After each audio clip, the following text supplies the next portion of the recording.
Hello, and welcome to part 2 of our episode discussing ransomware and how to avoid falling victim, featuring Carlton Field's partner and cyber attorney, Jack Clabby, and FTI Senior Managing Director, Ron Yearwood. Welcome back, gentlemen. To thwart the ransomware attackers, Norsk Hydro enlisted some outside help. They engaged with Microsoft's cybersecurity response team, and they also had the ability to engage the government of Norway's cybersecurity center. And they set up 3 teams to investigate the virus and the extent of the data corruption, continue day-to-day business operations, and rebuild the computer network. Well, I know neither of you actually worked in this matter. What exactly does searching for the presence of the virus across the network and tens of thousands of user accounts consist of? Very good question. This can really be a complex question and answer depending upon a few factors that go into the equation. So the type of malware used, the adversary, who the bad guys are and what their purpose was, just a simple quick hit as in target of opportunity, or something more like the Norse incident was, and the client, how sophisticated, how prepared are they? In short, every potential trace of the ransomware has to be addressed to bring the system and the network back online fully. To fully restore, you have to look in every part of the network where potentially that ransomware and that threat actor could have been. All of this has to be cleaned up. Each infected computer has to be cleaned up. Each network segment has to be remediated. The ransomware and any backdoors, and we'll talk a little bit more about that momentarily, have to be eradicated. If not, the risk becomes, particularly in the restoration of backups, if you have good backups, if you don't restore to what was a good, clean backup that doesn't have any potential malware engagement, malware infection, then you're reinstalling the malware, and so you'll be reinfected. And we've seen that happen previously, not just in ransomware cases, but in other cases. And it's devastating to remediate the entirety of a breach and then be reinfected again very, very quickly. Just devastating. The more complicated the network, the higher the potential for a deeper infection, and so the more work that needs to be done. In the Norse matter, the actors had access to the network for a reasonable period of time. It wasn't a couple of days and they locked it down. They had the opportunity to research, really identify and do good reconnaissance on that network. This extended time on network allows that exploration, exploitation, and really the opportunity for an actor to really bury themselves into every accessible part of the network. There's some statistics, some studies that show in this over a period of years, the threat actor time on network, unfortunately, not positive statistics here, but it remains pretty high. Often studies show that in the hundreds of days, a bad guy, a threat actor will have access to a network before they're found out and before the incident remediation begins. These statistics can change, the surveys change. I've seen that span from anywhere from 60 days to 200 days in a very recent study. But in the end, one day on your network from a threat actor perspective is too many days on your network. And every day that somebody's on your network, the more opportunity they have to learn more about the network and how to dig in deeper.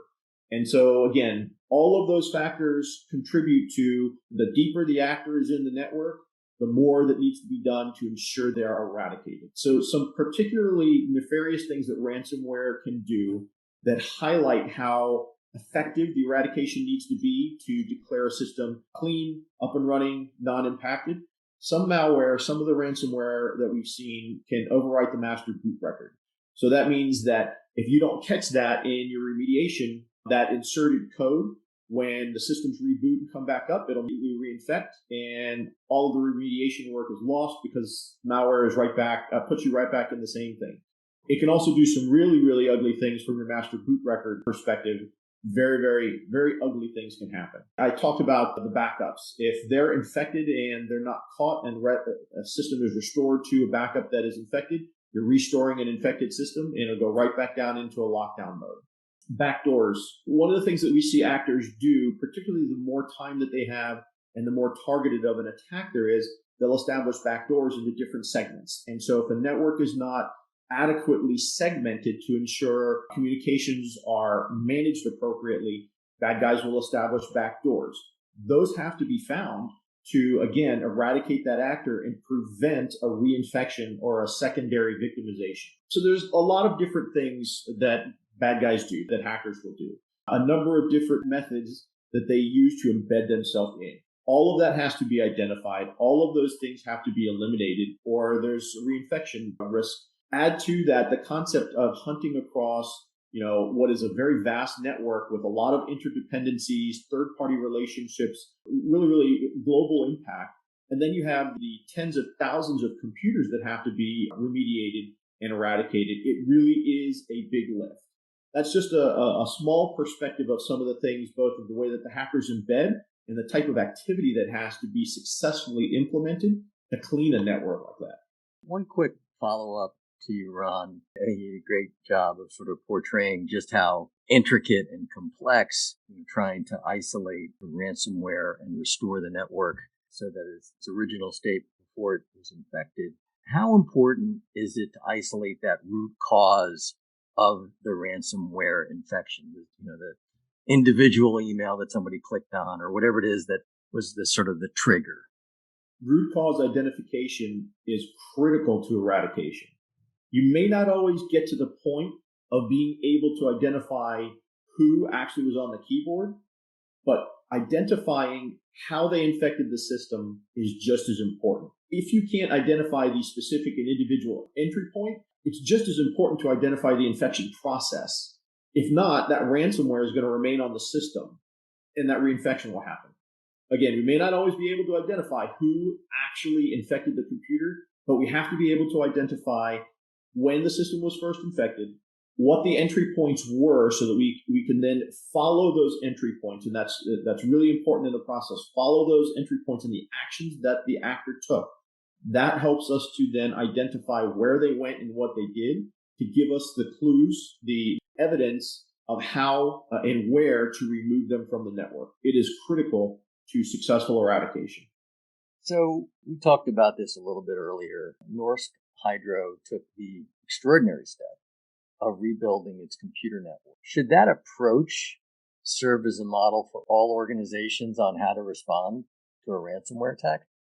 I think if it's the only choice you have, you can take it. And I think if you are going to, your organization has made the choice during a ransomware event of rebuilding the network, this is a pretty good case study to follow in how to rebuild a network and how to prioritize. The hope is that it's a lesson or a case study that others can say, I never want to be in a position where I'm rebuilding my network.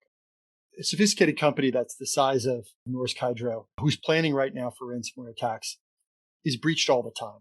Bad guys get in. It's about when the bad guy gets in, how far can they penetrate and what kind of damage can they do? And how can you reduce the sort of what Ron was saying, the time in the network? Here, it was about 90 days. I think they figured out the bad guy was there and they got in through a friendly payload. It was a real email where the Trojan sat on the payload as an attachment.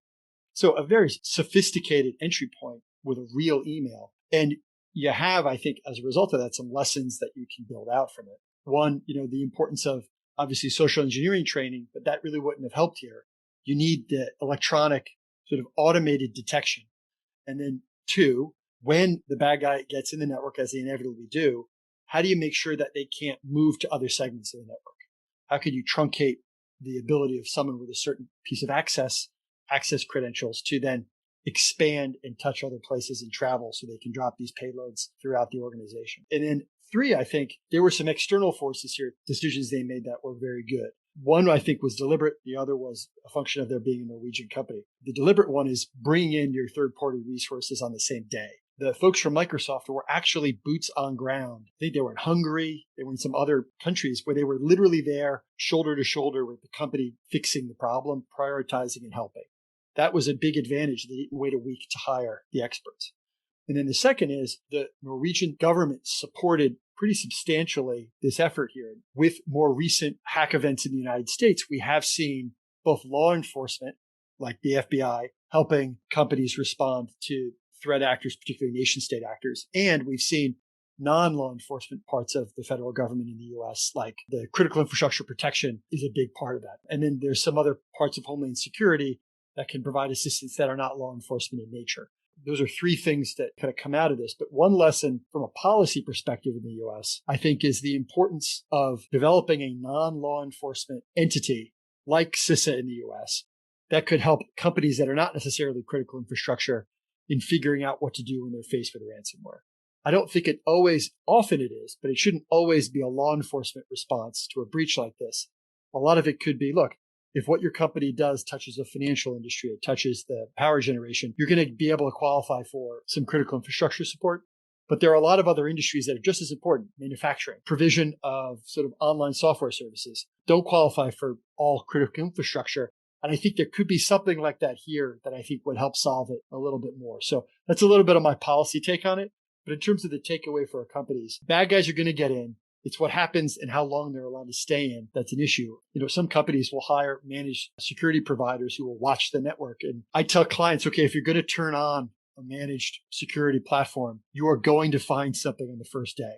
So don't panic when it happens. So get everybody ready. Do it on a Monday. Don't do it on a Friday. And, make sure that you've got your incident playbook ready, because the minute you turn that on, they're going to find some node that's running out to some bad place in Eastern Europe, and they got to be prepared for it. It's not about stopping the criminals from breaking into your house. It's keeping them in the foyer when they break in and not letting them get into the safe that's upstairs.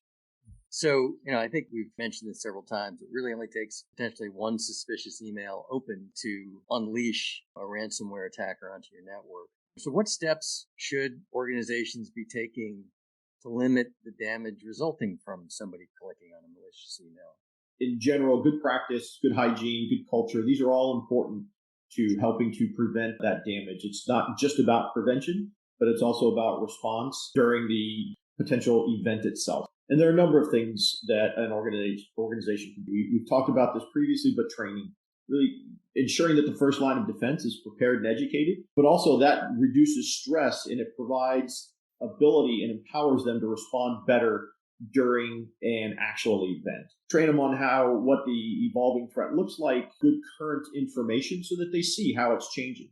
This helps to contribute to that overall prevention and, again, empowers them as individuals in an organization. A backup plan, having a good, solid, well-rehearsed, well-practiced, well-understood backup plan that is considered of ransomware. So not just backups and then stored on site, stored on network, but having backups that take into the context that the evolution of ransomware has been now to infect those backups. That's the new malware ransomware threat actors use, infects the backups, specifically targets the backups to make it that much harder. So having really good backup plans in that context. Incident response plan, but not just the plan, but the tools, techniques, professionals, the relationships established in advance to ensure that at time of a critical event, things are ready to go. The team is capable. They have the resources to remediate or prevent additional damage at time of attack and to ensure the appropriate recovery. Auditing, watching the network, managed service providers, auditing, logging. These are great capabilities and provide really good insight into a network, into the potentially bad things that can be happening on a network, but you really have to watch those, monitor those, and be on top of those. There are additional controls that can be implemented to prevent different types of activity, from macros launching in email to the ability to click on links and go to the internet, a host of different things. I mentioned previously email tools to filter on suspicious items. We also mentioned segmenting the network. And I've mentioned this also, but it's critically important. Patching and updating all the systems, software, applications. Everything that we use needs to be patched, updated, and kept as current as we can possibly make it. All of these things together in a combined, unified effort will help to minimize the amount of potential damage that a threat actor can cause if and when an attack occurs, a successful attack. Just one note on that is that if I'm meeting a client and I'm talking to somebody from the legal department, I'm a lawyer, so I don't know the technology the way you do, Ron. But one question that I once saw asked, and I now ask it because I saw someone very smart ask it, is, okay, this is your SOC. It's got very cool, computers everywhere, and it's got these cool LED screens and all this. I want to see you the oldest computer you have in the building. I remember when I saw this happen the first time, I was like, this is amazing. What a great question. Because it's that oldest computer that is no longer supported that some bad guy will find. So if it's not coming in on a sophisticated phishing email, they're going to figure out that it has some unpatched, Windows 95 in the basement. Right. A piggyback question on that, and we've asked this routinely in maturity assessments. A piggyback question there is, when was the last time that you just ran a scan of your network to enumerate the things that are hanging off, because you as the SOC, as the IT and security professionals, may not know what someone has attached to the network, thereby attaching additional potential risk. Definitely part of that holistic nature of looking at the potential problem and the environment. So hacker organizations are just terrifying, shadowy sources of anxiety for audit committees and the board and leadership. Another scary faction is the plaintiff's bar, because the potential consequence of being a victim of a ransomware attack is a loss of investor confidence and a corresponding drop in share price and market capitalization, which then unleashes the hounds of the plaintiff's bar to, bring these class action suits. Amazingly, Norsk Hydro stock really didn't take a significant hit, despite it being the victim of Norway's largest ever cyber attack. What is it about Norsk Hydro's response to the ransomware that appears to have protected its share price? It's amazing. I mean, I think we've seen the history of public company data breaches. And, in the early days, stock price moved a lot upon the announcement. And I think as investors began to realize that this is happening to everyone, and you can pretty much price out at least large scale consumer data breaches that affect thousands or millions of records, that risk has sort of been absorbed by the market, and the market doesn't tend to react in extraordinary ways. But we have seen the other kind of breach, which is what we're talking about, these operation side attacks through ransomware payloads. So if you shut down a business, that can have an impact on stock price even today. But for Norsk Hydro, it didn't. And I think there's a lot of public reporting on this. And I think that the sort of general thesis has a couple of parts to it. But the first is they have a culture of transparency. I think that's what Ron said. And so what the stock price is reflecting isn't, okay, are they not going to be able to meet quarterly earnings, but is this the company that we thought it was yesterday? Is it being that company today? And it looks as if the way they handled the incident response was consistent with what everyone thought about them, right? They're a company that's going to tell you like it is. They're going to give you frequent updates. You're going to know what they know when they know it. And because they didn't change their culture in the way they approached the incident, I think that had a pretty substantial part of it. Two, and this is my sort of own theory about this, is that in a way they're too big to fail. And what I mean by that is they're, by revenue, I think the second or third largest entity based in Norway in terms of a public company. And they immediately got out there and had the support of the government's response team associated with Microsoft. And I think the idea with everyone was, we're going to take our money out of them. We're going to stop investing in them. And where are we going to put it, right? This is not a company that's going to go away. Now, of those two things, one, they're showing in their incident response that they're the company they always were. That's something that every company right now can do. You can make that a part of your incident response guide. You can repeat that. The second part, being too good to fail and kind of having the right speakers at the time you announce it, that's a little bit harder for other public companies in other postures to reproduce. Some of the techniques that I've seen that have worked here is if you are a critical infrastructure entity, right? If you're a financial services firm, or if you produce power, or if you're involved in the defense industry, have your messaging reinforce that, which is data security. It's as important to us as it is to you. We're in the business of data security. And so that's why we're telling you now and not waiting. There are ways you can frame your messaging so that it can help with that. And I think as a strategic and a tactical, so that's the strategic part of it. And how tactically do you do that? When you're putting together your messaging for the incident response, it shouldn't just be the CFO, the chief information security officer, and the risk officer.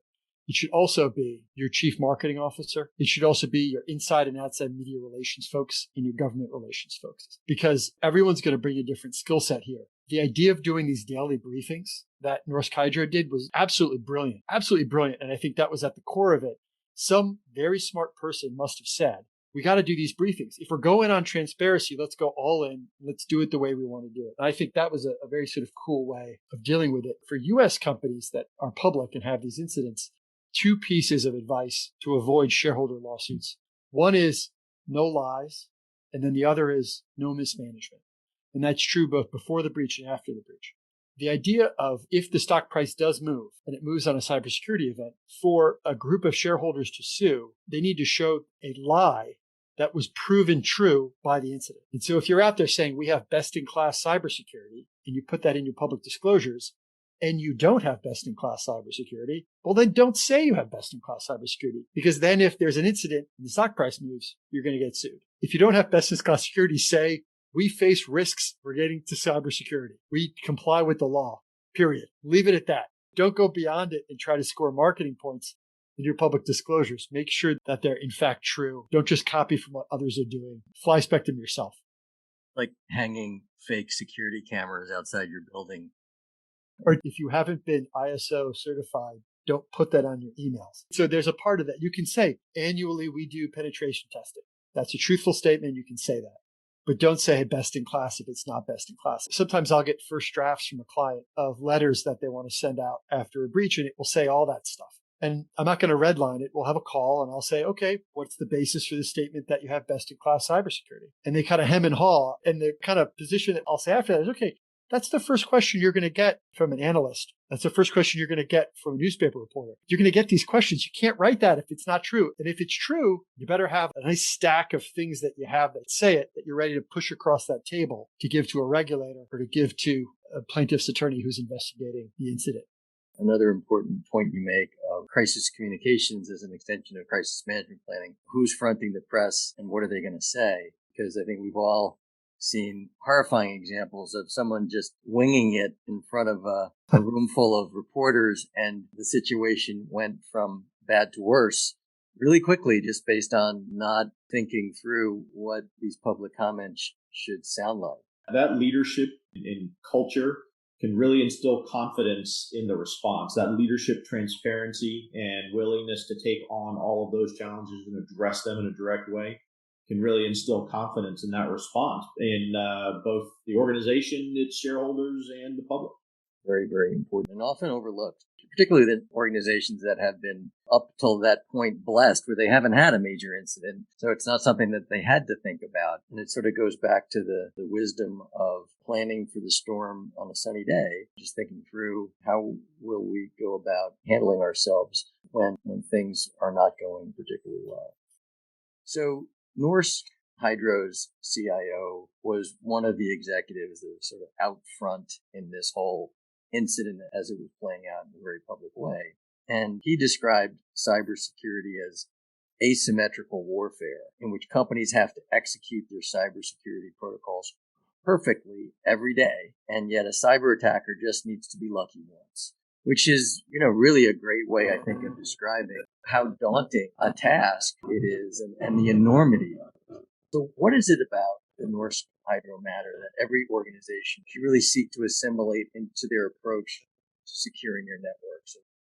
I think that context is an accurate perception feeling for most people in cybersecurity. The bad guys only have to get it right once and then they can exploit that. For us, we have to get it right all the time. And Jack has made this point earlier in our discussion, and I think it's important to highlight when we talk about this, the answer to this. If we're doing things in advance of potential attack, we don't necessarily have to be right every single time, but we have to prepare. We got to be prepared for the response. And so I would say, if in answer to that, the things that we can do, that approach should be proactive, preventative, and defensive. We have to have a plan. We have to practice that plan. We have to establish relationships in advance, both internal to the organization, because lack of communication internal to an organization can complicate response just as much as external. External to the organization, whether it's regulatory, it's law enforcement, it's government, but also private sector, having the right responders, having the right support network for applications, for hardware, for software, for third parties of critical importance. Third parties, particularly third parties who have a trusted relationship, and so direct access into your network. Having all of these relationships established in advance, good lines of communication established in advance, and practice these things. It's not something that is a wait till the critical event happens. It really is about being proactive and establishing both the right practices, the right policies, the right perspective, and that right culture, the correct culture about being proactive in accountability for this type of risk. That's how you reduce this risk, is to be proactive and really invest. And I agree with the point that was made earlier of this is a top-down situation. And so these investments need to be owned and are accountable from the entirety of the top of the corporate ladder. That really genuinely establishes the solid investment both internally and externally in the cybersecurity planning and programming. What I love about this, the Norsk Hydro matter, it almost sounds like a hypothetical or a thought experiment, but it was real. I mean, this is every company's worst scenario, a need to entirely shut down everything and having no access to the data. And it really happened. And so, but the other side of it is it's a worst day scenario, but they got through it. They got through it. They were okay. They came up with a plan. They figured it out. They responded to it, and they did it in a transparent way so we can sort of study it and think about it. So I think the real thought experiment shouldn't be this idea that a lot of managers have, which is, well, that worst day is either not going to happen, or if it happens, it'll be so bad that whatever, the plane went down, we're done. And I think the real thought experiment should be, okay, if all the computers in our organization went down, what would we do? What would we really do, right? Do we have backup phone numbers? We do. All of our key clients' numbers are on our cell phones. Our cell phones are segmented. We could at least call our top 10. In the first day, we would call our top 10 customers and talk to them. The next day, we'd call our top 10 suppliers and we'd talk to them. We'd also have somebody reach out to law enforcement. We'd also have all hands on deck meetings at our offices where we don't have remote workers. And then you start to think, okay, well, if we could do those three things, what could we do on day 4, day 5, day 6? And suddenly you have the beginnings of a plan. And so I think while it starts with a sort of worst case scenario that almost sounds like an example that you'd study in a class somewhere in management, as you unpack it and you really turn and face that difficult thing, you come up with bullet points that could be written down and put into a plan. So I think that's what I like about it. And I think that's the takeaway is for the risk executives who are listening to this, right? That's the thought experiment. If the very worst thing happened and we couldn't get at any of our data, what would we do? And force yourself to write down on a single sheet of paper like 10 things you would do. And then I think, wow, you probably pick 7 of those things, reorder them. And in a couple of hours, you could have the start to a plan that would get you through it. Because again, it happened to Norse Hydro. The worst day they could have happened and they got through it. And that should be really empowering to anybody who lives with fraud, who lives with risk, who lives with the threat of really bad things happening, is that the worst happened and they got through it. Well, guys, this has been a really interesting conversation. Very instructive case study to go through, and you guys really provided some tremendous insights. And thank you both for coming on. It was a pleasure. Thank you for having me. Thank you, Scott, and thank you, Ron. Take care, guys. That was Carlton Fields partner Jack Clabby and FTI Senior Managing Director Ron Yearwood. This concludes this episode of Fraud Eats Strategy. I'm Scott Moritz, Senior Managing Director and FTI Consulting's Risk and Investigations Practice. Thank you for listening, and stay tuned for the next episode of Fraud Eats Strategy. If you have an idea about a fraud or corruption case, topic, or guest you'd like to hear about on a future episode, email us at fraudeatstrategy@fticonsulting.com. Thanks for listening.